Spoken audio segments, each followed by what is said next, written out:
শ্রেষ্ঠত্বের লড়াই Argentina Spain. জাদুকরি মেসির লাস্ট ড্যান্স আর ইয়ামাল ছন্দে ক্লাসিক ফাইনালের অপেক্ষা। টাইম স্কোয়ারে সমর্থকের ঢল, দেশেও উন্মাদনা।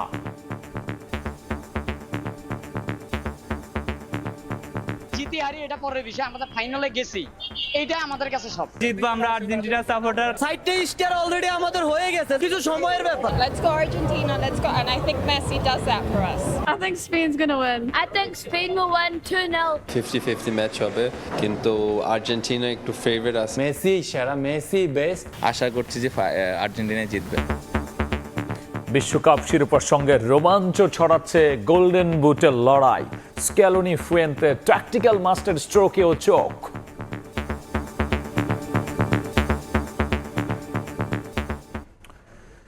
দেখছিলেন প্রধান শিরোনাম। রাত 11টার সময় সঙ্গে আছি আমি গোলাম রাব্বি।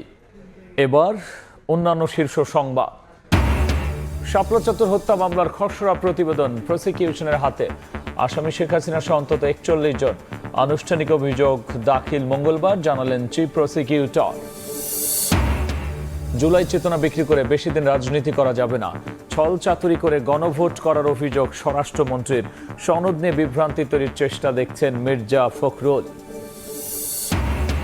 জিয়াউর রহমানকে হত্যার পর ভারতে পালান সাবেক সেনা কর্মকর্তা মুজাফফর।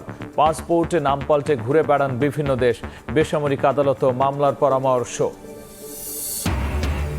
গুলশানের সাবেক ভূমিমন্ত্রী জাবেদের 18 কোটি টাকার দুটি ফ্ল্যাট নিয়ন্ত্রণে নিল দুদক। আদালতের নির্দেশে তালা ভেঙে তল্লাশি, মিলেছে দুর্নীতির নানা আলামত।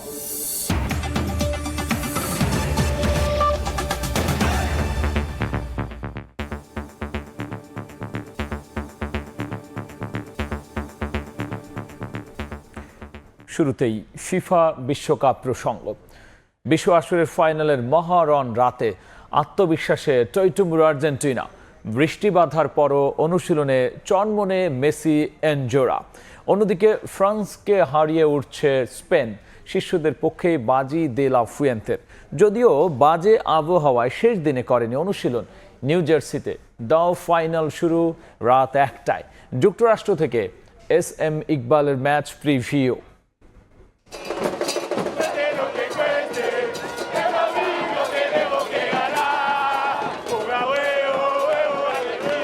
বাজে আবহাওয়ার কারণে আর্জেন্টিনার শেষ অনুশীলন নিয়ে শঙ্কা ছিল, যেমন শঙ্কা আছে এই দলটা বিশ্বকাপ ধরে রাখতে পারবে কিনা। কিন্তু মাঠে তাদের উপস্থিতি দেখে কে বলবে কোনো চিন্তা আছে তাদের? বরং পুরোটা সময় হাস্যরস আর খুনসুটিতেই ব্যস্ত ছিলেন মেসি, ডেপলরা। অবশ্য এটা তাদের বাইরের রূপ, ভেতরে কি কাজ করছে সেটা অনুমান করা কঠিন। পুরো বিশ্বকাপে কেউ পারেনি, প্রতিটা ম্যাচে তারা হাজির হয়েছে নতুন সব রূপে। আর্জেন্টিনার সবচেয়ে শক্তির জায়গা ইউনিটি, যেটার উপর ভর করে ওরা ফাইনালে। তাই আরো একবার, হয়তো শেষবার জ্বলে ওঠার অপেক্ষায়। আমরা জানি আর্জেন্টিনা ভালো দল, তবে এখনো আমাদের উন্নতির জায়গা আছে। মাঠে অবশ্যই তার প্রতিফলন থাকতে হবে। শেষ কথা হলো, আমরা ফাইনালটা জিততে চাই। ফিফার পাওয়ার র্যাঙ্কিং এ স্পেনের 4 ডিফেন্ডার, মিডে দুর্দান্ত করা রদ্রিকেও রাখা হয়েছে এই তালিকায়, যেখানে আর্জেন্টিনার শুধু কুতি রোমেরো। অ্যাটাকিং এ শীর্ষ 10-এ কেউ জায়গা না পেলেও ক্রিয়েটিভ মিডে লামিনের সঙ্গে আছেন দানি ওলমো। যদিও এখানে মেসি সেরা, তবে লুই দে লা ফুয়েন্তে বাজি ধরছেন শিষ্যদের পক্ষেই। নিঃসন্দেহে দারুণ একটা ম্যাচ হবে। আমরা মেসিকে নিয়ে সতর্ক, মুহূর্তের সুযোগে সে সব ভেস্তে দিতে পারে। তবে আমাদের দারুণ একটা দল আছে, আমি ওদের উপর আস্থা রাখতে চাই, কারণ সেই সামর্থ্য তাদের আছে। এবারের বিশ্বকাপে যেখানে 7 গোল হজম করেছে আর্জেন্টিনা, সেখানে স্পেনের মাত্র 1। সবশেষ দেখায় তাদের কাছে আলবি সেলেস্তেরা বিধ্বস্ত হয়েছিল 6-1 ব্যবধানে। যদিও বিশ্বকাপে দু দলের একমাত্র দেখায় জয় আছে শুধু মেসিদেরই। নিউ জার্সির সবুজ গালিচায় অমরত্বের হাতছানি। বিশ্বের তৃতীয় দল হিসেবে আর্জেন্টিনার টানা দ্বিতীয় ফাইনাল জয়, নাকি স্পেনের 16 বছরের অপেক্ষার অবসান? সময়ের পরিক্রমায় মিলবে এই প্রশ্নের জবাব। যদিও বলতে দ্বিধা নেই, ফাইনালের আগে নানা সমীকরণে এগিয়ে স্পেন। তবে শেষ মুহূর্তে যদি আবারও জমে যায় একজন লিওনেল স্ক্যালোনি আর লিওনেল মেসির রসায়ন, তবে এই পিচেই হতে পারে আর্জেন্টিনার আরো একটা বিজয়গাথা। নিউ জার্সি থেকে SM ইকবাল, সময় সংবাদ, যুক্তরাষ্ট্র। বিশ্বকাপের মেগা ফাইনাল ঘিরে বাংলাদেশে উন্মাদনা তুঙ্গে। রাজধানীর বিভিন্ন স্থানে বড় পর্দায় ম্যাচ উপভোগে রাখা হয়েছে নানা আয়োজন। এই মুহূর্তে ঢাকা বিশ্ববিদ্যালয়ে আছেন জিহাদ আল হাসান এবং বনানী পূজা মাঠে আছেন নেওয়া শুভ। আমরা সরাসরি প্রথমে যাচ্ছি জিহাদের কাছে। মাহিন্দ্র খনের সামনে কিন্তু দাঁড়িয়ে রয়েছে ফাইনালের আগে কিন্তু দর্শকদের উন্মাদনা পুরো বিশ্ব রয়েছে। সেই উন্মাদনার কমতি কিন্তু বাংলাদেশেও নয়। বাংলাদেশের সমর্থকদের সব থেকে বেশি উন্মাদনতা যেখানে দেখা যায় টিএসসি, সেই টিএসসিতে এখন দাঁড়িয়ে রয়েছি আমি। এই টিএসসিতে দর্শকরা কিন্তু আসতে শুরু করেছেন ম্যাচ উপভোগ করার জন্য। বিশেষ করে আর্জেন্টিনা সমর্থকদের কথা যদি বলি, তারা কিন্তু প্রিয় দলকে সমর্থন দিতে বা জায়ান্ট স্ক্রিনের সামনে খেলা দেখার জন্য তারা এই টিএসসি প্রাঙ্গণে আসতে শুরু করেছেন। এখনো ম্যাচে 2 ঘন্টা বাকি রয়েছে, তারপরেও কিন্তু দর্শকরা আস্তে আস্তে জড়ো হচ্ছেন এখানে। যে তারা দেখেছি যে অনেকেই বন্ধু বান্ধব পরিবার সবাইকে নিয়ে কিন্তু বড় পর্দার সামনে ম্যাচ উপভোগ করার জন্য এসেছেন। সেই সঙ্গে যদি বলি, তারা যে ম্যাচের আগে এসেছেন, এই ম্যাচের আগের সময়টুকু তারা খুনসুটিতে মাতছেন। যারা পরিবারের সঙ্গে এসেছেন পরিবারের সঙ্গে, বা বন্ধু বান্ধব যারা নিয়ে এসেছেন বন্ধু বান্ধবদের সঙ্গেই খুনসুটিতে মাতছেন। বিশেষ করে আর্জেন্টিনার সমর্থকরা যারা আছেন, তারা দেখেছি যে স্পেনের সমর্থক গুটি কয়েক দেখা যাচ্ছে। সেখানে স্পেনের সমর্থক বা অন্য দলের সমর্থক, বিশেষ করে ব্রাজিলের জার্সি পরেও আমরা অনেককে দেখেছি যে ব্রাজিল শেষ 16তে বাদ পড়েছে, সেই ব্রাজিলের সমর্থকরাও জার্সি পরে এসেছেন ফাইনাল ম্যাচ উপভোগ করতে। তাদের সঙ্গেও দেখেছি যে সমর্থকরা খুনসুটিতে মাতছেন। এবং এই ম্যাচ ঘিরে কিন্তু দর্শকদের যে উন্মাদনা উচ্ছ্বাস, সেটা কিন্তু এখন একটু কম দেখা যাচ্ছে। এখনও 2 ঘন্টা বাকি। সেই সঙ্গে আরেকটা বিষয় রয়েছে যে টিএসসি প্রাঙ্গণে কিন্তু ঢাকা বিশ্ববিদ্যালয় প্রশাসন তারা কিন্তু দেখা যাচ্ছে সাধারণ মানুষের প্রবেশে একটু নিষেধাজ্ঞা দিয়েছে, যার জন্য তুলনামূলক অন্যান্য ম্যাচগুলোতে যেমনটি হয় যে ম্যাচের 2 ঘন্টা বা 3 ঘন্টা আগে দর্শকরা টিএসসি প্রাঙ্গণে ভিড় করেন এবং তারা এক প্রকার এই রাজু ভাস্কর্যের সামনে তাদেরই দখলে চলে যায়। বিশেষ করে যদি বলি আর্জেন্টিনা ভক্তদের কথা, তারা বিশেষ করে আর্জেন্টিনা ভক্তরা এই বিশ্বকাপ বা আগের বিশ্বকাপে একটা অন্য লেভেলের তাদের ক্রেজ আছে। তাদের যে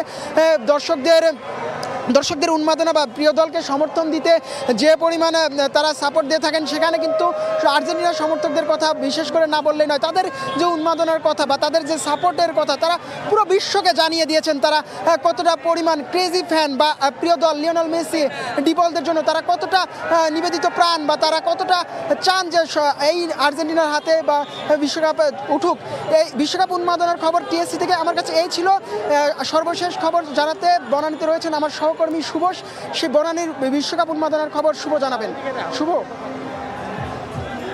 চারিদিকে উৎসবের আমেজ, আর এই আমেজ শুধুমাত্র বিশ্বকাপকে কেন্দ্র করে। কিছুক্ষণ পরেই ফাইনালে মাঠে নামবে আর্জেন্টিনার বিপক্ষে স্পেন। তো এই 2 দলের সমর্থক যারা আছে তারা কিন্তু এখন একত্র হয়েছে বনানীর এই মাঠে। আমরা একটু আপনাদেরকে দেখাতে চাই যে আসলে বনানীর মাঠে যে উৎসুক সমর্থকরা রয়েছে, তাদের যে উচ্ছ্বাস আমরা এই মুহূর্তে দেখতে পাচ্ছি। বিভিন্ন আয়োজনে তারা সামিল হচ্ছে। পাশাপাশি কিন্তু এখানে যে আয়োজন করা হয়েছে, যে সাংস্কৃতিক অনুষ্ঠানের আয়োজন করা হয়েছে, যে ডিজের আয়োজন করা হয়েছে, সেটির সঙ্গে কিন্তু আসলে সব সমর্থকরা একাত্মতা প্রকাশ করছেন এবং তাদেরকে আমরা দেখতে পাচ্ছি সবাই বেশ উৎসবের আমেজে আছে এবং তারা তাদের ফাইনাল ঘিরে যে উচ্ছ্বাস সেটিকে আসলে প্রকাশ করছেন এবং খেলা দেখার অপেক্ষা তারা করছেন। আজ কিন্তু এখানে তাদের খেলা দেখার জন্য যে ব্যবস্থা করা হয়েছে, সেইটি দেখার আগে এখানে কিন্তু পারফর্ম করবে সেই ফিফার উদ্বোধনী আয়োজনে যিনি বাংলাদেশকে তুলে ধরেছিলেন এবং বাংলাদেশের বিশ্বমঞ্চে যিনি আসলে বাংলাদেশকে পরিচয় করে দিয়েছেন, সেই সঞ্জয় দেব, তিনি কিন্তু আছেন আজকে। কিছুক্ষণ পরেই উনি স্টেজে উঠবেন এবং তার উপস্থিতির আগেই আমরা দেখতে পাচ্ছি যে তরুণ তরুণী থেকে শুরু করে বিভিন্ন বয়সী মানুষ, বিভিন্ন দলের সমর্থক, তারা কিন্তু এখানে এসেছেন এবং এই যে উৎসব, সেই উৎসবের সঙ্গে কিন্তু তারা নিজেদের গা ভাসিয়ে দিচ্ছেন। এখানে যেমন আর্জেন্টিনার সমর্থকরা রয়েছেন, তেমনি স্পেনের সমর্থকও রয়েছেন। এবং আমরা যখন দর্শকের সঙ্গে কথা বলছিলাম, আমরা জানতে পেরেছি যে আসলে অনেক ব্রাজিল সমর্থকও আছেন যারা আসলে আজকে স্পেনকে সমর্থন করছেন। পাশাপাশি এই যে 2 দলের যে এক কথা কাটাকাটি বা 2 দলের যে আসলে তর্কযুদ্ধ চলে, সেটি কিন্তু আসলে এখনো চলছে এবং তারা প্রত্যেকেই চান তাদের পছন্দের দল শিরোপা জিতুক। এবং আর্জেন্টিনা সমর্থকদের খুবই প্রত্যাশা যে দ্বিতীয়বারের মতো তারা এই শিরোপা জিতবে এবং তাদের আরেকটি তারকা তাদের সঙ্গে যুক্ত হবে। এবং যেহেতু বলা হচ্ছে মেসির শেষ বিশ্বকাপ, সেই অনুযায়ী তারা চান যে এবারের কাপটি মেসির হাতে উঠুক। এবং এবং আজ সন্ধ্যা থেকেই কিন্তু বনানীর এই মাঠে আমাদের যে আয়োজন আছে সেই আয়োজন কিন্তু আমরা দেখছি এবং সন্ধ্যা থেকেই কিন্তু তারা আসলে প্রত্যেকেই অপেক্ষা করছেন এবং ঠিক সেই মুহূর্তের জন্য অপেক্ষা কখন সঞ্জয় আসলে মঞ্চে উঠবেন সেইটি কিন্তু আসলে খুব বেশি আর দেরি নেই। পাশাপাশি এই যে খেলার শুরু হওয়ার যে কিছুক্ষণ সময় আছে সেই সময়টাও কিন্তু তাদের আসলে উচ্ছ্বাসের মধ্যে দিয়ে কাটছে। তো রাজধানীর বনানী থেকেই ছিল আমার কাছে সবশেষ।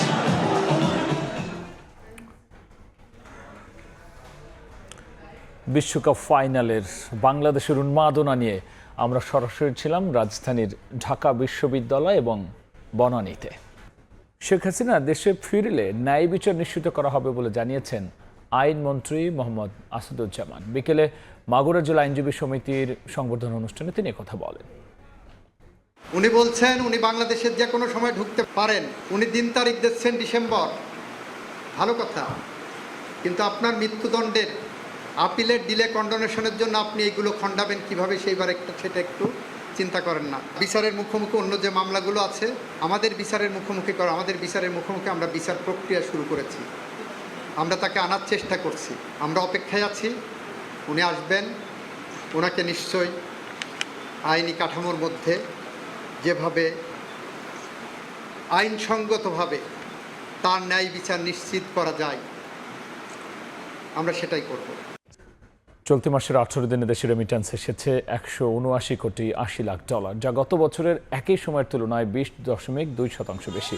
রোববার বাংলাদেশ ব্যাংকের হালনাগাদে এই তথ্য জানানো হয়। গত বছরের জুলাইয়ের 18 দিনে দেশে $149.60 কোটি প্রবাসী আয় এসেছিল। কেন্দ্রীয় ব্যাংক তথ্য বলছে 16 থেকে 18 জুলাই এই 3 দিনেই দেশে $16.10 কোটি প্রবাসী আয় এসেছে।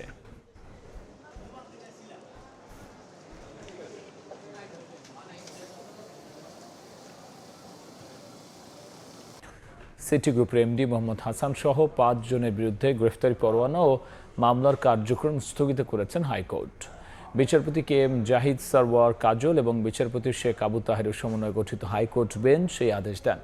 মামলার এজাহার অভিযোগ, সময় টেলিভিশনের বিজ্ঞাপন থেকে প্রায় 5.5 কোটি টাকা আত্মসাৎ করেন আসামিরা। সময় টেলিভিশনের সাবেক এমডি আহমেদ জোবায়েরের এই মামলায় 7 জুলাই হাজির হতে সমন জারি করেন আদালত। তারা হাজির না হওয়ায় গ্রেফতারি পরোয়ানা জারি করেন ঢাকার সিএমএম কোর্ট। উচ্চ আদালতের শুনানির পর আইনজীবী শিশির মনির জানান, নিম্ন আদালতের পরোয়ানাও এই মামলা কার্যক্রম স্থগিত করেছেন উচ্চ আদালত।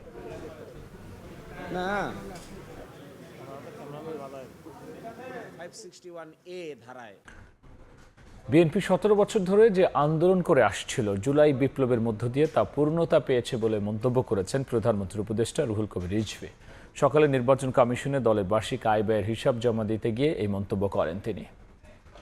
এবারে নির্বাচন দলীয় ভিত্তিতে হচ্ছে না, তো সেই ক্ষেত্রে নির্বাচন কে করবে না করবে এটা আদালতের বিষয়, এটা নির্বাচন কমিশনের বিষয়, তারা নির্ধারণ করবেন। আমাদের প্রার্থিতা কিভাবে বাছাই হবে না হবে, আমাদের যে সর্বোচ্চ নীতি নির্ধারণী যে ফোরাম আছে তারা বসে পরবর্তীতে এটা জানাবেন। বিএনপির নেতৃত্বে 17 বছর বিভিন্ন রাজনৈতিক দল করছিল, সেই লড়াইটা বিজয়ী হয়েছে যখন সকল শিক্ষা প্রতিষ্ঠান থেকে ছাত্ররা নেমে এসে এই জুলাই মাসে, সেটি নিঃসন্দেহে একটি নজিরবিহীন ঘটনা। ছলচাতুরি করে গণভোট করেছে অন্তর্বর্তী সরকার, এমন অভিযোগ করে স্বরাষ্ট্রমন্ত্রী বলেছেন, জুলাই চেতনা বিক্রি করে বেশি দিন রাজনীতি করা যাবে না। জাতীয় প্রেস ক্লাবে গণ অধিকার পরিষদের আলোচনা সভায় প্রবাসী কল্যাণ প্রতিমন্ত্রী বলেছেন, জামাতের উত্থান দেশের রাজনীতির জন্য হুমকি। রক্তস্নাত জুলাইয়ের ঋণ, প্রেক্ষাপট ও কোন পথে বাংলাদেশ শীর্ষক আলোচনা সভার আয়োজন করে গণ অধিকার পরিষদ। রোববার জাতীয় প্রেস ক্লাবে এ সভায় অংশ নেন রাজনীতিবিদ ও অভ্যুত্থানের অংশীজনেরা।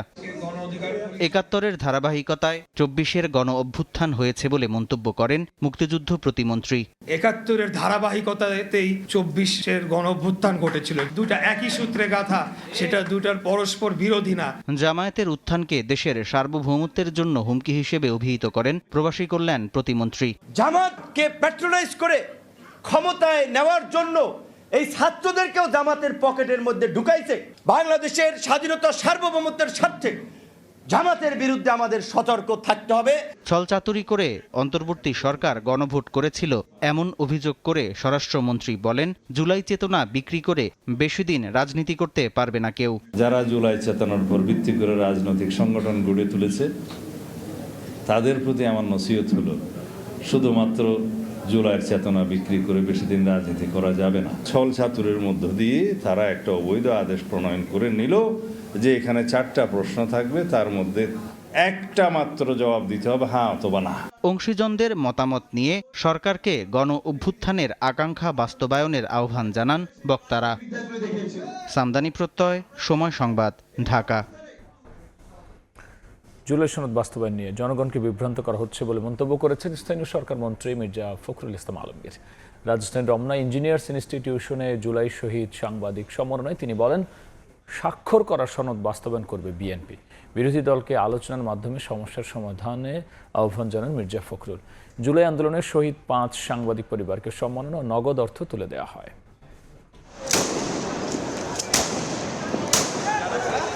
উত্তাল জুলাইয়ের 2 বছর রাজপথে ফ্যাসিবাদ বিরোধী লড়াইয়ে আপামর জনতার মিছিলে সেদিন অন্য সবার মতো ছিলেন সাংবাদিকরাও। পেশাগত দায়িত্ব পালন করতে গিয়ে বুলেটের আঘাতে প্রাণ গেছে 5 জনের, আহত হয়েছেন অনেকে। তাদের ও শহীদ পরিবারের কাছে জুলাই এক দগদগে ক্ষতচিহ্নের নাম। কি হারামো, আমার তো আছে আর এই 2টা সন্তান। আমি প্রত্যেকটা মুহূর্তে ওদের নিয়ে অনেক ভয়ে থাকি। আপনারা আমার সন্তানদের জন্য দোয়া করবেন। তাই বলতো, আমার যদি কখনো মৃত্যু হয়, কোনো বিপ্লব হলে আমি আমার জীবনটা সেখানে দিয়ে দিব। আন্দোলনে প্রাণ হারানোদের ত্যাগের কথা স্মরণ করে ন্যাশনাল এডিটর্স কাউন্সিল নিহত 5 সাংবাদিকের পরিবারের হাতে তুলে দেয় ক্রেস্ট ও 1 লাখ টাকা করে নগদ সহায়তা।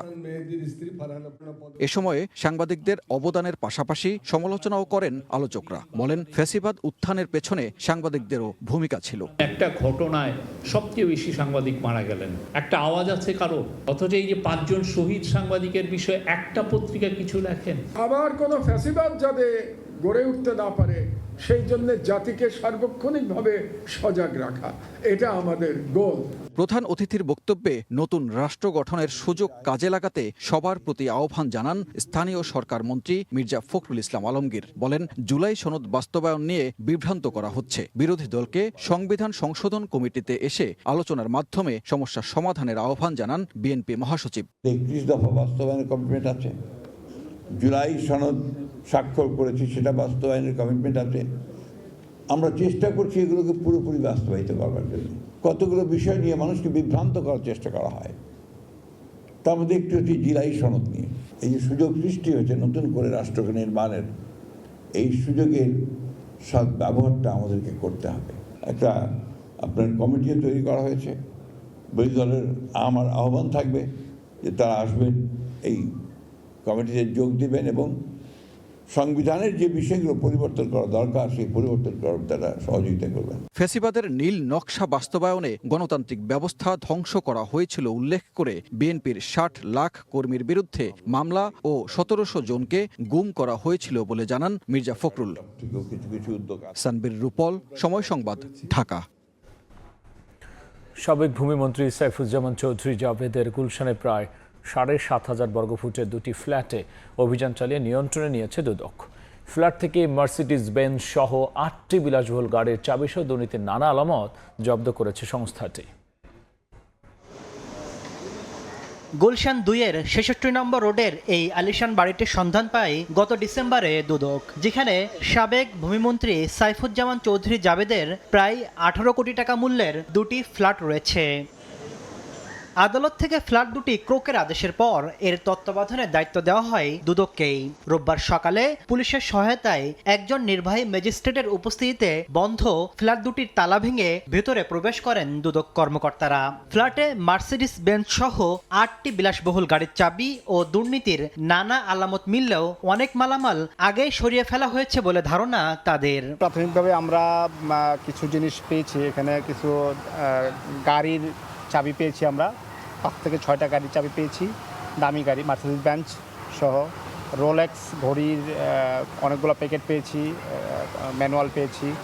এছাড়া বেশিরভাগ দামি জিনিস অবশ্য সরিয়ে ফেলেছে, তবে আমরা এখান থেকে অনেক ক্লু পাবো, তদন্তের অনেকগুলো ক্লু পাবো যেগুলো আমরা ভবিষ্যতে আমাদের কাজে লাগবে। ফ্ল্যাট দুটি নিয়ন্ত্রণে নেওয়ার পর এর রক্ষণাবেক্ষণের দায়িত্বে থাকবে দুদকের সম্পদ ব্যবস্থাপনা বিভাগ। পরবর্তী সময়ে আদালতের নির্দেশনা অনুযায়ী এ সম্পত্তির বিষয়ে আইনি পদক্ষেপ নেওয়া হবে। আইনে বলা আছে যে এই সম্পদটা যাতে যথাযথ ব্যবহার নিশ্চিত করা হয়। যদি এটা ভাড়া দেওয়ার উপযোগী হয় তাহলে ভাড়া দিবে, যদি এটা ভাড়া দেওয়ার উপযোগী না হয় তাহলে এটা রক্ষণাবেক্ষণ নিশ্চিত করবে, এই কাজটা সম্পদ করবে। দুদক জানিয়েছে সাবেক ভূমিমন্ত্রী জাবেদের বিরুদ্ধে বিশ্বের 9টি দেশে 10,000 কোটি টাকা পাচারের প্রমাণ মিলেছে। এরই মধ্যে 30টি মামলায় 500 কোটি টাকা আত্মসাতের তথ্য প্রমাণ হাতে পেয়েছে দুদক। তাসলিম তৌহিদ, সময় সংবাদ, ঢাকা। গত 5 বছরে সিলেট অঞ্চলের বিভিন্ন সীমান্তের অভ্যন্তরে ভারতীয় খাসিয়াদের গুলিতে 10 জনের বেশি বাংলাদেশি নিহত ও আহত হয়েছেন আরও অনেকে। পেছনে ভারতের পাহাড়, মাঝখানে গরু চড়াচ্ছেন অনেকেই। যে জায়গাটি পুরোটি নোম্যান্সল্যান্ড, যেখানে মানুষদের বিচরণে নিষেধাজ্ঞা রয়েছে। এমন ঝুঁকিপূর্ণ কাজ প্রতিদিনই করছেন এই গ্রামের মানুষজন। অনেকেই সুযোগ পেলে ঢুকে পড়ছেন ভারতে, যা আইনত দণ্ডনীয়। পুরো ব্যাপারটি থামানো না গেলে ভবিষ্যতে বড় ধরনের ঝুঁকির মুখে পড়তে পারে এই এলাকার যুবকরা, এমনটি মনে করছেন সুধীজনরা। আমিনুল ইসলাম, সময় সংবাদ, দোয়ারা বাজার, সুনামগঞ্জ। সংকট মোকাবিলায় বছরে প্রায় 45 থেকে 60 হাজার কোটি টাকার এলএনজি আমদানি করতে হচ্ছে। এমন সংকট উত্তরণে সিলেট গ্যাস ফিল্ড কোম্পানি 3 কোটি ঘনফুট গ্যাস জাতীয় সঞ্চালন লাইনে সরবরাহের লক্ষ্য নিয়েছে। এজন্য নতুন 3টি গ্যাস ও তেল কূপ খননের উদ্যোগ নেওয়া হয়েছে। বিশেষজ্ঞরা বলছেন, দেশের জলে স্থলে প্রচুর গ্যাস তেল মজুত রয়েছে, সেদিকে নজর দেওয়ার আহ্বান তাদের। দিগেন সিংহের তোলা ছবিতে আরও থাকছে ইকরামুল কবিরের রিপোর্টে। সিলেট গ্যাস ফিল্ড কোম্পানি বর্তমানে 17টি কূপ থেকে 14 কোটি 20 লাখ ঘনফুট গ্যাস জাতীয় সঞ্চালন লাইনে সরবরাহ করছে। এই পরিমাণ আরও বাড়ানোর পদক্ষেপ নিয়েছে কোম্পানি। দেশের জ্বালানি সংকট মোকাবেলায় সিলেট গ্যাস ফিল্ড কোম্পানি এই ডুপিটিলা 1 নম্বর গ্যাস কূপ সহ নতুন নতুন কূপ খননের পরিকল্পনা হাতে নিয়েছে। এখনও 3টা কূপের খনন আমাদের শেষ হয়নি, 8টা কূপের ভিতরে। তার মধ্যে একটা আছে রশিদপুর 13 আর ডুপিটিলা 1, কৈলাসটিলা 9। নতুন 3টি কূপ খননের কাজ শেষ হলে 3 কোটি ঘনফুট গ্যাস জাতীয় সঞ্চালন লাইনে সরবরাহ করার ব্যাপারে আশাবাদী কোম্পানির শীর্ষ কর্মকর্তা। আমরা এখন 142 মিলিয়ন ঘনফুট গ্যাস জাতীয় গ্রিডে যোগ করতে পারতেছি, এবং এই যে বাকি যে 3টা কূপ ড্রিলিং অসমাপ্ত আছে, এইটা যদি হয়ে যায় এখান থেকে আরও 30 মিলিয়ন ঘনফুট গ্যাস জাতীয় গ্রিডে দিতে পারবো। অন্যদিকে বিপুল অঙ্কের বৈদেশিক মুদ্রা ব্যয় করে এলএনজি আমদানি বন্ধ করতে হলে জলে স্থলে দ্রুত নজর দিতে হবে। সমুদ্রে বিপুল পরিমাণে গ্যাস ও তেল মজুত রয়েছে। বর্তমান প্রেক্ষাপটে সেদিকে দ্রুত নজর দেওয়ার আহ্বান বিশেষজ্ঞদের। অবসরটাকে অতি দ্রুত, যত তাড়াতাড়ি সম্ভব এখানে দেশি, এবং যদি আমাদের দেশি এবিলিটি থাকে দেশি প্লাস হচ্ছে বৈদেশিক যে কন্ট্রাক্টগুলি করে আমাদের এই কাজগুলি করতে হবে। 1955 সালে দেশের প্রথম প্রাকৃতিক গ্যাস আবিষ্কারকৃত প্রতিষ্ঠান Sylhet gas fields limited petro বাংলার অধীন রাষ্ট্রায়ত্ত এই প্রতিষ্ঠানে গ্যাস কূপগুলো থেকে প্রাপ্ত জ্বালানি তেল দিয়ে দেশের চাহিদার 30 থেকে 35 ভাগ পেট্রোল, 12 থেকে 15 ভাগ অকটেন, 9 ভাগ ডিজেল ও 2 ভাগ কেরোসিনের চাহিদা মেটাচ্ছে। ইকরামুল কবির, সময় সংবাদ, সিলেট। হোঁচট খেয়েছে দেশের আবাসন এবং নির্মাণ খাত। গেল 1 বছরে কমেছে রড, বালু, সিমেন্ট সহ নির্মাণ সামগ্রীর ব্যবহার, অথচ প্রায় 2% পরিবহন ব্যয়, আর এ খাতে মজুরির খরচ বেড়েছে 3%। এমন তথ্য উঠে এসেছে বিবিএস এর building materials price index BMPI এ। যদিও ব্যবসায়ীদের হিসাবে তা আরও কয়েক গুণ বেশি। তাদের দাবি, কাঁচামালের দাম বৃদ্ধি আর শুল্ক চাপে ক্রয় ক্ষমতার বাইরে চলে যাচ্ছে আবাসন খাত। পরিস্থিতির উন্নয়নে আবাসন বান্ধব নীতি সহায়তা চান তারা। আরও জানাচ্ছেন MS আরিফিন। গেল কয়েক বছর ধরেই নেতিবাচক অবস্থায় দেশের উন্নয়ন কর্মকাণ্ডের গতি। ব্যয়ে লাগাম টানার নীতিতে তলানিতে নেমেছে এডিপি বাস্তবায়ন। মে পর্যন্ত গেল 11 মাসে ব্যয় হয়নি বরাদ্দের অর্ধেকও, যার প্রভাব পড়েছে আবাসন ও নির্মাণ খাতে। দুরবস্থার চিত্র স্পষ্ট করেছে পরিসংখ্যান ব্যুরোর building materials price index BMPI। তথ্য বলছে বছর ব্যবধানে উল্লেখযোগ্য হারে কমেছে এই সূচক। 2024-25 অর্থ বছরের 5.07% থেকে সদ্য সমাপ্ত 2025-26 অর্থ বছরে 2.02% নেমে এসেছে রড, বালু, সিমেন্টের ব্যবহার। শুধু কর বাড়ানোর ক্ষেত্রে যে লিফটের মূল্য 25 লাখ ছিল, সেটা 35 লক্ষ হয়ে গেছে। টাইলস, সিমেন্ট, রড প্রত্যেকটা আইটেমে আমরা চরম সংকটের মধ্যে রয়েছি। এই সময়ে আবাসন খাতে বেড়েছে পরিবহন খরচ ও মজুরিও। বিএমপিআই সূচক বলছে বছর ব্যবধানে পরিবহনে 2.26 আর মজুরিতে 2.85% বাড়তি ব্যয় করতে হয়েছে খাত সংশ্লিষ্টদের। যে ফ্ল্যাটটি আমরা আগে স্কোয়ার ফিট 8,000 টাকা সেল করতাম, এখন কিন্তু কস্টিং চলে আসবে 13,000 টাকা। তবে ব্যবসায়ীদের হিসেবে আবাসন ও নির্মাণ খাতে গেল 5 বছরে নেতিবাচক প্রবৃদ্ধি হয়েছে 60% বেশি। এই সময়ে কাঁচামালের দাম বেড়েছে 31% মতো। এতে হুমকির মুখে পড়েছে ব্যাকওয়ার্ড লিঙ্কেজ 269টি খাত। আবাসন খাতের সূচক যদি ঊর্ধ্বগতি হয়, তাহলে এই যে 269টি লিঙ্কেজ ইন্ডাস্ট্রিজ, সেই লিঙ্কেজ ইন্ডাস্ট্রিজগুলো ডেভেলপ করবে, তাতে সাধারণ মানুষের কর্মসংস্থান হবে। এই সেক্টরে আবার নতুন করে গড় করলে বাড়বে 11% বেড়ে গেছে। তাহলে আগে ছিল 31, আরও 11, তাহলে 42-43% যদি কনস্ট্রাকশন ম্যাটেরিয়ালের দাম বাড়ে, তাহলে এই ব্যবসা কিন্তু করা সম্ভব না। তথ্য বলছে দেশের জিডিপিতে নির্মাণ ও আবাসন সহ সামগ্রিক খাতের অবদান প্রায় 16%। MS আরিফিন, সময় সংবাদ, ঢাকা। চলতি বছর চট্টগ্রাম কাস্টমস হাউসকে 1,32,435 কোটি টাকা রাজস্ব আদায়ের লক্ষ্যমাত্রা নির্ধারণ করে দিয়েছে জাতীয় রাজস্ব বোর্ড এনবিআর। অথচ বিদায়ী অর্থ বছরে 1,02,000 কোটি টাকার লক্ষ্যমাত্রাই অর্জন করতে পারেনি চট্টগ্রাম কাস্টমস। ব্যবসায়ীদের সঙ্গে আলোচনার ছাড়াই এই ধরনের লক্ষ্যমাত্রা নির্ধারণের অভিযোগ চট্টগ্রাম চেম্বারের। শাখাত চুপুর ক্যামেরায় আরও থাকছে কমলদের রিপোর্টে। চট্টগ্রাম বন্দর দিয়ে আমদানি পণ্য থেকে 50,501 কোটি টাকার আমদানি শুল্ক, 66,198 কোটি টাকা মূল্য সংযোজন কর এবং 15,737 কোটি টাকা সম্পূরক শুল্ক সহ সর্বমোট 1,32,435 কোটি টাকা রাজস্ব আদায়ে চট্টগ্রাম কাস্টমকে লক্ষ্যমাত্রা দিয়েছে জাতীয় রাজস্ব বোর্ড। অথচ বিদায়ী 2025-26 অর্থ বছরে 1,02,000 কোটি টাকা লক্ষ্যমাত্রার বিপরীতে আদায় হয়েছিল 85,000 কোটি টাকা। আমরা আশাবাদী এবং দৃঢ় প্রতিজ্ঞ যে লক্ষ্যমাত্রা নির্ধারণ করা হয়েছে সেটা আমরা অর্জন করতে সক্ষম হব।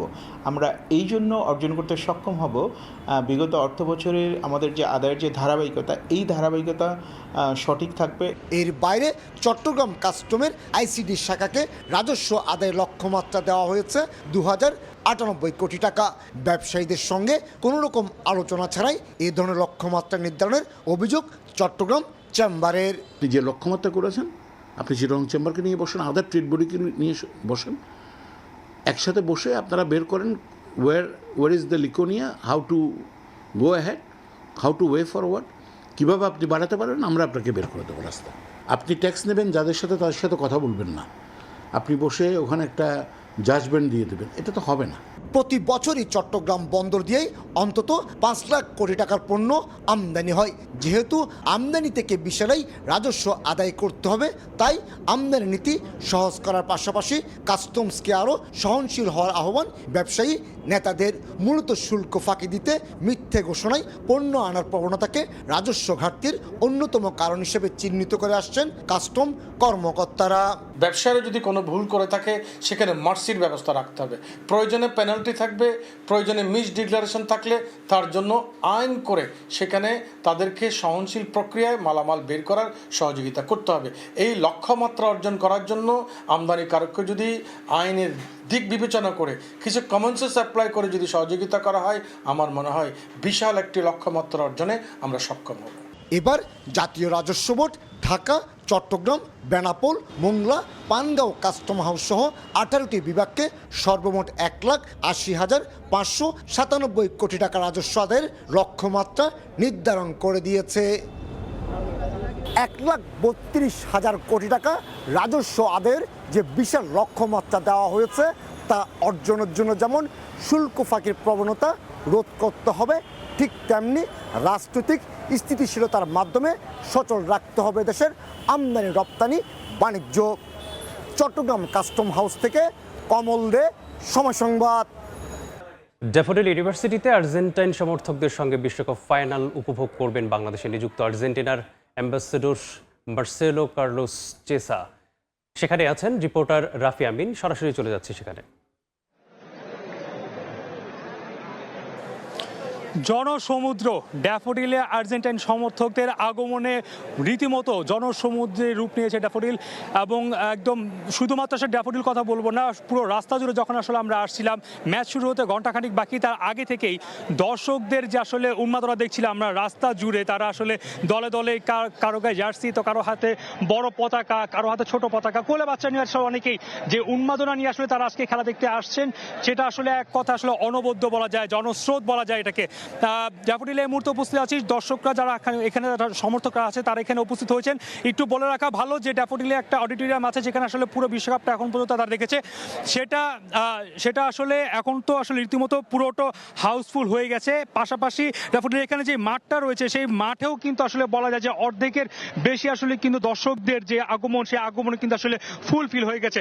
এরকম একটা উন্মাদনা অবশ্যই বলা যায়। আর্জেন্টিনা যখন নিজেদের চতুর্থ শিরোপার জয়ে নামবে তখন তাদের আত্মবিশ্বাসটাও আসলে একদম আকাশচুম্বী। তাদের সাথে যখন আমরা কথা বলতে চেয়েছিলাম বা তাদের সাথে যখন কথা বলেছিলাম ম্যাচ নিয়ে, তাদের কি এক্সপেকটেশন জানতে যখন চেয়েছিলাম, তারা আসলে বলেছিল যে যেরকম ভাবে আর্জেন্টিনা এখন পর্যন্ত ফাইনালে উঠেছে সেই ধারা অব্যাহত থাকলে স্পেনকে হারানো তাদের কাছে আসলে কোনো রকমই আসলে বড় কোনো ব্যাপার না। একই সাথে আরো একটা ইনফরমেশন অবশ্যই বলে রাখতে চাই যে আজকে আর্জেন্টিনার রাষ্ট্রদূত তিনি কিন্তু আজকে এখানে খেলা দেখতে আসবেন কিছুক্ষণ পরেই, এখনো তিনি এখানে আসলে পৌঁছাননি, তবে কিছুক্ষণের মধ্যে আমরা যতটুকু শুনতে পেরেছি আয়োজকদের সাথে আমরা কথা বলেছি, তারা বলেছে যে কিছুক্ষণের মধ্যেই তিনি হয়তো বা ড্যাফোডিলে উপস্থিত হবেন খেলা দেখার জন্য। আরো একটা বিষয় বলতে হয়, শুধুমাত্র বাংলাদেশের সমর্থকরা যে এখানে এসেছিলেন এমনটাই কিন্তু না, আমরা একই সাথে বেশ কিছু আর্জেন্টাইন সমর্থককেও আমরা দেখেছি যারা আসলে হয়তো বা আর্জেন্টিনা থেকে এসেছে, সেই নাগরিকরাও কিন্তু তারা আজকে খেলা দেখতে এসেছে। এর আগেও আমরা ড্যাফোডিলে অনেক আর্জেন্টাইন নাগরিক তাদেরকে আসলে আমরা দেখেছি, তারা বলেছে আসলে এই জায়গায় তারা যখন আসলে খেলা দেখতে আসে তখন তাদের কাছে আসলে মনে হয় যে তারা নিজেদের ঘরেই আসলে উপস্থিত আছে। একই চিত্র কিন্তু আজকে কিন্তু এর থেকে বেশি মানুষ এবং বেশি সমর্থক তারা রয়েছে, আশা নিয়ে এসেছে চতুর্থ শিরোপাটা তারা আসলে আজকে জয় পাবে। শুধুমাত্র ড্যাফোডিলের কথা আসলে বারবার যেমনটা আসলে বলছিলাম যে আমরা যখন রাস্তাতে আসছিলাম সমর্থকদের যে আসলে আগমন বা সমর্থক যে উন্মাদনা কিন্তু আমরা পুরোটা রাস্তা জুড়ে দেখছিলাম। আর স্পেনকে অবশ্যই বলতে হয়, যেহেতু এই আসরে এখনো পর্যন্ত গোল হজম করেছে মাত্র একটা এই দলটা, সেই দলটা আসলে একটা থ্রেট হবে কিনা, সেই দলটা মনে আসলে কিছুটা একটু অস্বস্তিতে ফেলবে কিনা আর্জেন্টিনার সমর্থকদের, এরকম প্রশ্ন আসলে যখন আমরা তাদেরকে করি বা তাদের কাছে জানতে চাই তখন তারা একটা কথা বলেছেন যে লিওনেল মেসি যখন আসলে আছেন তখন কোনো ধরনের বাধাই কিন্তু আসলে তাদের কাজটা আটকাতে পারবে না। তারা বলেছে যে সুইজারল্যান্ডের সাথে মিশরের সাথে মেসি যেরকম নিজের ক্ষমতা দেখিয়েছে, মেসি যেরকম নিজের জাদু দেখিয়েছে, সেই জাদুটা কিন্তু তিনি আজকেও দেখাবেন। এবং তাদের যে সমর্থকরা এখানে যারা আসলে খেলা দেখছেন আজকে, তারা কিন্তু আসলে বিশ্বাস করেন যে আর্জেন্টিনা আজকেও তাদেরকে হতাশ করবে না, তাদেরকে চতুর্থ শিরোপা সেটা আসলে নিয়ে আসবে। একই সাথে তাদের জার্সিতে তারা বলছিলেন যে তিনটা তারকা জার্সিতে এসে আসলে তাদের হয়তো একটু আক্ষেপে পুরাচ্ছে, বলছে যে 22-এর যেই একটা তারা যোগ হয়েছে এরপর তাদের বিশ্বাস যে এই তারাটা কেবলই বাড়তে থাকবে এবং আজকে এই তারকাটা আসলে যদি তারা যুক্ত করতে পারে এবং তাতে হয়তো বা তাদের যে আসলে ইচ্ছা, তাদের যে আসলে আকাঙ্ক্ষা, তার চেয়ে বড় কথা এই যে উন্মাদনাটা, মাঠ ভরা, দুটো মাঠ এখানে একদম বলা যায় যে অডিটোরিয়াম একদম পুরোপুরি হাউসফুল, একই সাথে মাঠে জড়ো হচ্ছে মানুষ। এখনো ম্যাচ শুরু হতে লম্বা সময় বাকি বলা যায়, সেই ঘড়ির কাঁটা হিসাবে বললেও এখনো প্রায় আধা ঘন্টার উপরে সময় বাকি আছে। এরপরও আসলে প্রচুর পরিমাণের সমর্থক কিন্তু এখানে জড়ো হচ্ছে। একই সাথে বলতে হয় স্পেনের সমর্থকরাও কিন্তু আসলে এখানে আসছেন, খেলা দেখছেন। আমরা স্পেনের যারা সমর্থক রয়েছে জার্সি পরে এসেছেন তাদের সাথেও কিন্তু আমরা কথা বলেছি, তাদের যে প্রত্যাশাটা সেটাও আসলে আমরা শোনার চেষ্টা করেছি। তারা বলছিলেন যে তাদের যে দলটা, তাদের যে আসলে মিড ব্লক থেকে শুরু করে আসলে বা ডিফেন্সিভ যে অ্যাবিলিটিটা, সেই অ্যাবিলিটিতে তাদের বিশ্বাস রয়েছে, দলটা নিয়ে বিশ্বাস রয়েছে। একই সাথে বলতে হয় ফ্রান্সের সাথে তাদেরকে আসলে অনেকটা ছোট করেই দেখা হচ্ছিল, তাদের এই আক্ষেপটা বা তারা আসলে এটা অনেকটা উচ্ছ্বাস নিয়ে বলছিলেন যে ফ্রান্সের বিপক্ষে তাদেরকে যখন আসলে অনেকটা ছোট করে দেখা হচ্ছিল, সেই ফ্রান্সকে কিন্তু তারা রীতিমতো আটকে দিয়েছিল এবং সেই আটকে দেওয়া থেকে কিন্তু তারা আজকে ফাইনালে খেলবে।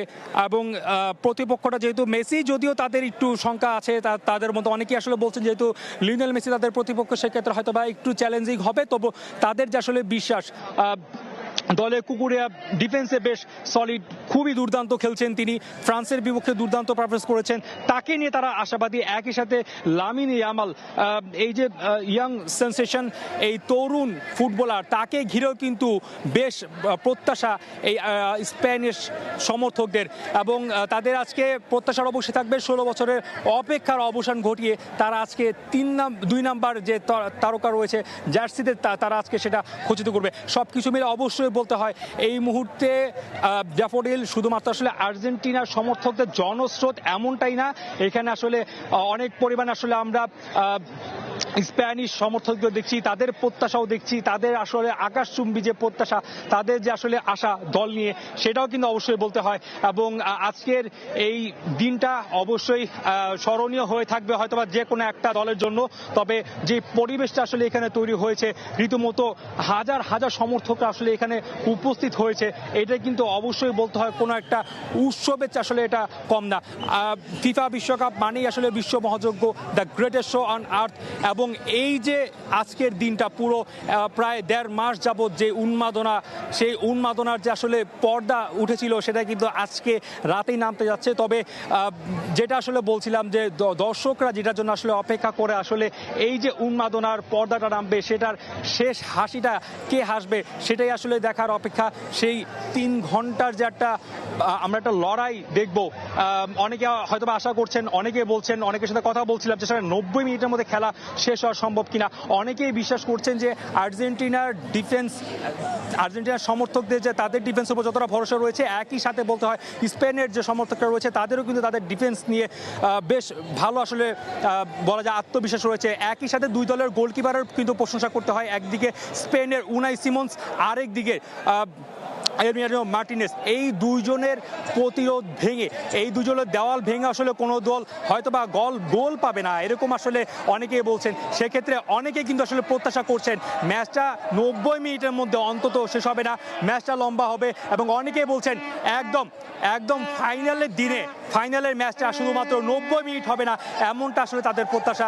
ফাইনালের ম্যাচটা 90 মিনিটের উপরে উঠবে এবং 120 মিনিটে ফলাফল নিষ্পত্তি হবে। এবং বলা যায় যে দিন শেষে আসলে কে হাসবে সেটাই এখন দেখার অপেক্ষা। ড্যাফোডিল থেকে আর্জেন্টিনার স্প্যানিশ সমর্থকদের প্রত্যাশা নিয়েছে, এই ছিল আমার কাছে সর্বশেষ। যুক্ত ছিলাম ড্যাফোডিল ইউনিভার্সিটি থেকে। বিশ্বকাপ ফাইনালের উন্মাদনার খবর জানাতে এই মুহূর্তে বরিশালের ডেলস পার্কে আছেন সহকর্মী অপূর্ব পু, খুলনায় শহীদ হাদিস পার্কে আছেন তানজিম আহমেদ, রাজশাহীর কেন্দ্রীয় শহীদ মিনারে আছেন সাইফুর রহমান রকি, রংপুরে টাউন হলে আছেন রেদওয়ান হিমেল এবং চট্টগ্রাম নগরীর 2 নম্বর গেট এলাকায় আছেন পার্থপ্রতিম বিশ্বাস। সরাসরি শুরুতেই যুক্ত হব খুলনায়। কিছু সময়ের মধ্যে মাঠে গড়াবে অধীর আগ্রহে অপেক্ষায় থাকা বহুল প্রতীক্ষিত সেই বিশ্বকাপ 2026-এর যে ফাইনাল ম্যাচ সেটি, এবং অধীর আগ্রহে কিন্তু আসলেই অপেক্ষা করছেন ফুটবল প্রেমী সহ সব শ্রেণী পেশার মানুষ। খুলনা নগরীর যে বিভিন্ন স্থান রয়েছে সেই জায়গাগুলোতে কিন্তু কানায় কানায় পরিপূর্ণ, বিশেষ করে নগরীর হাদিস পার্ক, শিববাড়ি মোড়, খুলনা বিশ্ববিদ্যালয় সহ চারিদিকে লোকারণ্য বলতে হবে। এই মুহূর্তে আমরা খুলনা নগরীর হাদিস পার্কে রয়েছি, সেই জায়গাটিতে যারা ফুটবল প্রেমীরা রয়েছেন, বিশেষ করে আর্জেন্টাইন সমর্থকরা, তাদের কিন্তু উপচে পড়া ভিড় আমরা লক্ষ্য করতে পারছি। সবাই আসলে খেলা উপভোগ করতে এসেছেন এবং প্রত্যাশার কথা জানাচ্ছেন আর্জেন্টিনা কিন্তু আবারও ব্যাক টু ব্যাক চ্যাম্পিয়ন হবে, এমন প্রত্যাশার কথা আর্জেন্টাইন ভক্ত রয়েছেন, তারা আমাদেরকে বলেছেন। একই সাথে একটু জানিয়ে রাখতে চাই, একদিকে কিন্তু মুকুট ধরে রাখার যুদ্ধ, অপরদিকে নতুন সাম্রাজ্য সৃষ্টির স্বপ্ন। তো সঙ্গত কারণেই আসলে শুধু আর্জেন্টিনা না, এই স্পেনেরও প্রচুর সমর্থক আমরা এখানে দেখতে পাচ্ছি, যারা আসলে বিশেষ করে ব্রাজিলের সমর্থকদের আমরা এখানে দেখেছি, তারা স্পেনকে সমর্থন দিতে বড় পর্দায় খেলা দেখতে উপস্থিত হচ্ছেন। সব মিলিয়ে এক ধরনের উৎসাহ, উদ্দীপনা এবং উৎসব মুখর পরিবেশ বিরাজ করছে পুরো খুলনা শহর জুড়ে। খুলনার একদম প্রত্যন্ত গ্রাম থেকে শহর পর্যন্ত বিভিন্ন জায়গাতে কিন্তু এই যে আনন্দ উদযাপন, সেই উদযাপনটি চলছে। নানা ধরনের আয়োজন রাখা হয়েছে, কোথাও তারা যে ডাক গোলের সাহায্যে বিভিন্ন বাঁশির সাহায্যে যে দিনটি সেই বিশ্বকাপ ফাইনালের যে ম্যাচটি সেটি উপভোগ করার চেষ্টা করছেন এবং সর্বোচ্চ উৎসবমুখর পরিবেশ। আমরা নগরীর বিভিন্ন স্থান ঘুরে দেখেছি, বিভিন্ন স্থানে ছোট বড় নানা রকম পর্দার মাধ্যমে এই যে খেলাটি সেটি কিন্তু সম্প্রচার করা হবে এবং এর মাধ্যমে এখন পর্যন্ত কিন্তু দেখেছি শুধু খেলা 1টার সময় শুরু হওয়ার কথা থাকলেও 10টা বাজার পর থেকে কিন্তু যারা সাধারণ মানুষ রয়েছেন তারা আসতে শুরু করেন এবং এই যে জায়গাগুলো তারা কিন্তু প্রতিটি জায়গায় নিজ নিজ জায়গায় আমরা যে হাদিস পার্ক রয়েছে সেখানে নারীদের জন্য সংরক্ষিত আসন, সেই জায়গাটি যেমন কানা পরিপূর্ণ, পাশাপাশি পুরো গ্রাউন্ডটি মাঠটি আসলে দর্শক থেকে শুরু করে সাধারণ মানুষ যারা ফুটবল প্রেমী রয়েছেন তারা এখানে ভিড় জমিয়েছেন খেলা দেখার জন্য এবং প্রতিটি দলেরই প্রত্যাশার কথা যারা বলছেন যে এই যে ম্যাচ সেই ম্যাচটিতে আবারও Argentina back to back champion হবে এবং এই চ্যাম্পিয়নের মাধ্যমে তারা কিন্তু আসলে যে শিরোপা সেই শিরোপা ঘরে তুলবেন। তবে পরিসংখ্যানের কথা যদি একটু বলে রাখতে চাই, আন্তর্জাতিকভাবে কিন্তু আর্জেন্টিনা এবং স্পেনের মধ্যে 14 বার দেখা হয়েছে, সেখানে 6টিতে আর্জেন্টিনা, 6টিতে স্পেন এবং 2টি ম্যাচ ড্র হয়েছে। এই ম্যাচটি আসলে কোনো পরিসংখ্যান দিয়ে বিচার করা যাচ্ছে না, যদিও দুটি দলই কিন্তু দুর্দান্ত খেলা উপহার দিচ্ছে এবং সেই সাথে জানিয়ে রাখতে চাই ফিফা যে র্যাঙ্কিং সেই র্যাঙ্কিং কিন্তু অনেকগুলো ইতিহাসের সামনে দাঁড়িয়ে রয়েছে ফুটবল বিশ্ব। একদিকে যেমন ফিফা র্যাঙ্কিংয়ের প্রথম আর্জেন্টিনা এবং দ্বিতীয় দল স্পেন যে মুখোমুখি একটি আসলে আগে কখনো হয়নি, সেই জায়গাটি থেকে শুরু করে বিভিন্ন সংখ্যা তথ্য উপাত্ত পরিসংখ্যানে নানান ধরনের যে ইতিহাস সেটি কিন্তু সৃষ্টি হবে এই যে বিশ্বকাপ ম্যাচটি সেটি করার মাধ্যমে। তবে ফলাফল কি আসে সেটি জানার জন্য অপেক্ষা করতে হবে ম্যাচটি শেষ হওয়া পর্যন্ত এবং এই বিপুল উৎসাহ উদ্দীপনা কিন্তু আসলে আমরা লক্ষ্য করছি খুলনাবাসীর মধ্যে, সবার মধ্যে, সব স্থানে এবং এক ধরনের যে ঈদের সময় যে ধরনের আনন্দ, রাস্তায় রাস্তায় মানুষজন বেরিয়ে এসেছে, সবাই শিশু থেকে শুরু করে একদম বৃদ্ধ পর্যন্ত সব বয়সের মানুষ, সব শ্রেণী পেশার মানুষ তারা কিন্তু এই যে খেলা উপলক্ষে একত্রিত হয়েছে এবং তাদের মধ্যে যে উৎসাহ উদ্দীপনা সেটি কিন্তু আমরা দেখতে পাচ্ছি।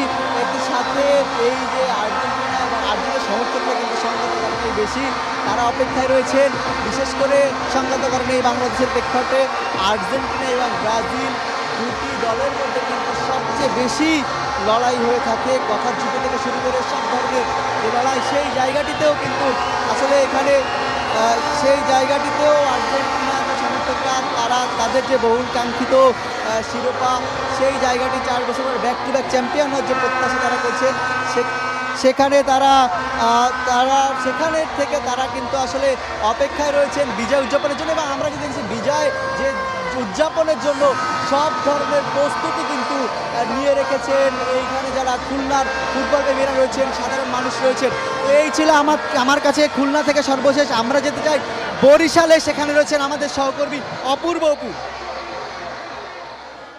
বিশ্বকাপ উন্মাদনায় ভাসছে গোটা দেশ, কোনো অংশেই তার থেকে কম নয় বরিশাল। গোটা বরিশালেই এই মুহূর্তে লোকারণ্য এই বেলস পার্ক মাঠে এই মুহূর্তে আমি আছি বরিশাল শহরের বেলস, এখানটাতে উন্মাদনায় ভাসছে বরিশাল সিটি কর্পোরেশনের উদ্যোগে বিলকিস জাহান শিরিন প্রশাসক এখানকার সিটি কর্পোরেশনের তার উদ্যোগে এই মুহূর্তে বেলস পার্ক মাঠে হাজার হাজার ভক্তরা, ফুটবল ভক্তরা এই মুহূর্তে তারা খেলা উপভোগ করবার জন্য এখানে সবাই জড়ো হয়েছে। কিছুক্ষণ আগে এখানকার সিটি কর্পোরেশনের প্রশাসক বিলকিস আক্তার জাহান শিরিন তিনিও এসেছেন। শুধুমাত্র যে এই বেলস পার্ক মাঠে তেমনটাই নয়, এর বাইরে বরিশাল বিশ্ববিদ্যালয় সেখানেও কিন্তু বড় পর্দায় এই বিশ্বকাপ ফুটবল দেখানো চলছে। বরিশাল কলেজে চলছে, হাতেমালি কলেজে চলছে এবং আরেকটি বড় ধরনের আয়োজন হচ্ছে বিএম কলেজের টেনিস কোর্ট মাঠেও, সেখানেও বড় পর্দায় খেলা দেখানো হচ্ছে। এবং আজকের এই বিশ্বকাপকে ঘিরে, বিশ্বকাপের ফাইনাল ম্যাচকে ঘিরে দেখছি যে এই মাঠে হাজার হাজার নেতাকর্মী, হাজার হাজার ভক্তরা, ফুটবল ভক্তরা তারা এখানে জড়ো হয়েছেন এবং বিভিন্ন বয়সের মানুষ, বিশেষ করে তরুণীদের পাশাপাশি এখানকার অনেক মেয়েরা জড়ো হয়েছে। তারা কিন্তু সবাই আমরা দেখতে পাচ্ছি অধিকাংশ ভক্তরা, এই ফুটবল ভক্তরা তারা আর্জেন্টিনার জার্সি গায়ে দিয়ে তারা এই খেলাটি উপভোগ করছে। কারো হাতে আর্জেন্টিনার পতাকা, কারো হাতে বাংলাদেশের পতাকা। তবে স্পেনের ভক্তদের কিন্তু আমরা উপস্থিতি কম দেখতে পাচ্ছি এবং এই খেলাকে ঘিরে গোটা এই মাঠ জুড়েই একটা উৎসবের রঙে রঙিন হয়েছে। যেন বাঙালি যে উৎসব প্রিয় সেটি তো বলা বাহুল্যই থাকে, যে কোনো পালা পার্বণ পেলে সবাই উৎসবে মেতে ওঠে। কোনো অংশেই কম নয় এই আজকের এই বিশ্বকাপ খেলাকে, বিশ্বকাপের ফাইনাল ম্যাচকে ঘিরে সবার উপস্থিতি এই মুহূর্তে এই মাঠে এসে পৌঁছেছেন সিটি কর্পোরেশনের প্রশাসক বিলকিস আক্তার জাহান শিরিন। তিনি নিজেও এসেছেন এবং এই খেলা সবাই বরিশালবাসীর সাথে আনন্দ ভাগাভাগি করবার জন্য তিনি এই মুহূর্তে এই খেলা উপভোগ করতে এসেছেন। এর বাইরে বিভিন্ন বয়সের মানুষ এখানে রয়েছে, শিশু থেকে বৃদ্ধা, নানান বয়সের মানুষ এখানে আনন্দ উপভোগ করছে। খেলাটি আর কিছুক্ষণ বাদেই ফাইনাল ম্যাচটি শুরু হয়ে যাবে। তার আগে আমরা দেখছি যে সবাই এখানে আনন্দ উল্লাসে ফেটে পড়েছে, সে কোনো অংশে কম নেই। আর সবাই যে যার মতন করে আনন্দ করছে, কেউ ঢাক ঢোল বাজিয়ে এই বিশ্বকাপের ফাইনাল ম্যাচটি তারা উপভোগ করবার জন্য সবাই কিন্তু জড়ো হয়েছেন। এবং এই খেলার বেলস পার্কের পাশাপাশি আমরা দেখেছি যে বিভিন্ন পাড়া মহল্লায়ও আজকে কিন্তু খেলা প্রদর্শনীর আয়োজন করা হয়েছে।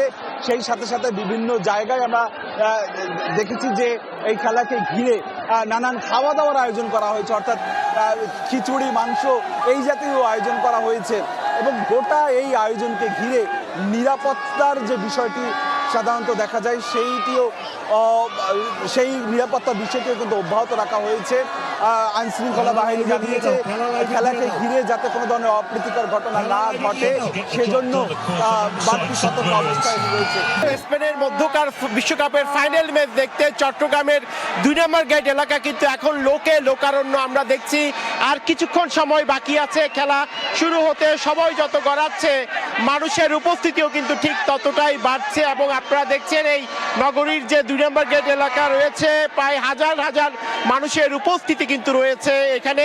এবং শুধু এই 2 নম্বর গেট এলাকায় নয়, আমরা দেখছি যে এই যে উড়াল সড়ক রয়েছে, সেই উড়াল সড়কের উপরেও কিন্তু দাঁড়িয়ে মানুষ অপেক্ষা করছে শুধুমাত্র বিশ্বকাপের যে ফাইনাল, সেই ফাইনালটুকু দেখার জন্য। এবং একটু জানিয়ে রাখি, আজকে শুধু নগরীর 2 নম্বর গেট এলাকায় নয়, নগরীর যে অন্যান্য জায়গাগুলো রয়েছে, বিশেষ করে সিআরবিতে খেলা দেখাচ্ছে, কাজীরদিয়ারির মোড় থেকে শুরু করে চট্টগ্রাম বিশ্ববিদ্যালয়, এছাড়া বেসরকারি যে বিশ্ববিদ্যালয়গুলো রয়েছে, সব জায়গায় কিন্তু আজকে বড় পর্দায় খেলা দেখার আয়োজন করা হয়েছে। আরেকটি বিষয় হচ্ছে, আমরা দেখেছি নগরীর যে বিভিন্ন এলাকা রয়েছে, ব্যক্তিগতভাবেও কিন্তু বিভিন্ন পাড়ায় মহল্লায় কিন্তু বিশ্বকাপের যে খেলা, সেই খেলা দেখার ব্যবস্থা করা হয়েছে। এবং সময় যত গড়াচ্ছে আমরা দেখছি তরুণ প্রজন্ম যারা রয়েছে তাদের উন্মাদনও যেমন চোখে পড়ছে, তেমনি বিভিন্ন বয়সী মানুষের পদচারণায় মুখরিত। আসলে ফুটবল দুনিয়া শ্রেষ্ঠত্বের পুকুর কার মাথায় উঠবে, অভিজ্ঞতায় ঠাসে আর্জেন্টিনা নাকি তারুণ্যের উজ্জীবিত স্পেন। নিউ ইয়র্কের মেটলাইফ স্টেডিয়ামে বাংলাদেশ সময় রাত 1টায়, আর কিছুক্ষণের মধ্যেই কিন্তু খেলা শুরু হবে। এবং ফাইনালকে ঘিরে বিশ্বজুড়ে উত্তেজনা এখন তুঙ্গে। চট্টগ্রামও কিন্তু তার বাইরে নয়, চট্টগ্রামে আমরা দেখছি হাজারো মানুষের উপস্থিতি এখন নগরীর 2 নম্বর গেট এলাকায়। এটি শুধু একটি ম্যাচ নয়, বরং 39 বছর বয়সী কিংবদন্তি লিওনেল মেসির সম্ভাব্য শেষ আন্তর্জাতিক অ্যাসাইনমেন্টের বিপরীতে 17 বছরের বিস্ময় বালক লামিন ইয়ামালের প্রথম বিশ্ব জয়ের মিশন। আসলে আন্তর্জাতিক ফুটবলের দীর্ঘ ইতিহাসে 2 দলের অতীত পরিসংখ্যানেও এক চুল ব্যবধান নেই। সব ধরনের প্রতিযোগিতা ও আন্তর্জাতিক প্রীতি ম্যাচ মিলিয়ে স্পেন ও আর্জেন্টিনা এ পর্যন্ত 14 বার মুখোমুখি হয়েছে। তার মধ্যে স্পেন জিতেছে 6 বার এবং আর্জেন্টিনাও জিতেছে 6 বার, এবং বাকি 2 বার আমরা পরিসংখ্যানে দেখেছি, বাকি 2 বার ড্র হয়েছে। তো সেক্ষেত্রে বলা যায় শক্তিমত্তার বিচারে আর্জেন্টিনার পাশাপাশি স্পেনও কিন্তু শক্তিশালী। তবে আপনারা দেখছেন নগরীর যে 2 নম্বর গেট এলাকা রয়েছে, এখানে 3 ধরনের ঠাঁই নেই, চারিদিকে শুধু মানুষ আর মানুষ। শুধুমাত্র আজকে বিশ্বকাপ ফাইনাল দেখার জন্য সবাই এসে উপস্থিত হয়েছে এই নগরীর 2 নম্বর গেট এলাকায়। আপনারা দেখতে পাচ্ছেন যে উড়াল সড়ক রয়েছে, সেই উড়াল সড়কগুলো ফাইনাল দেখার জন্য চট্টগ্রাম।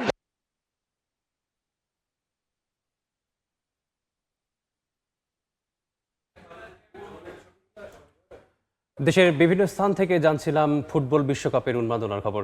পর্যায়ে শীর্ষ সংবাদগুলো জানিয়ে দিচ্ছি আরেকবার।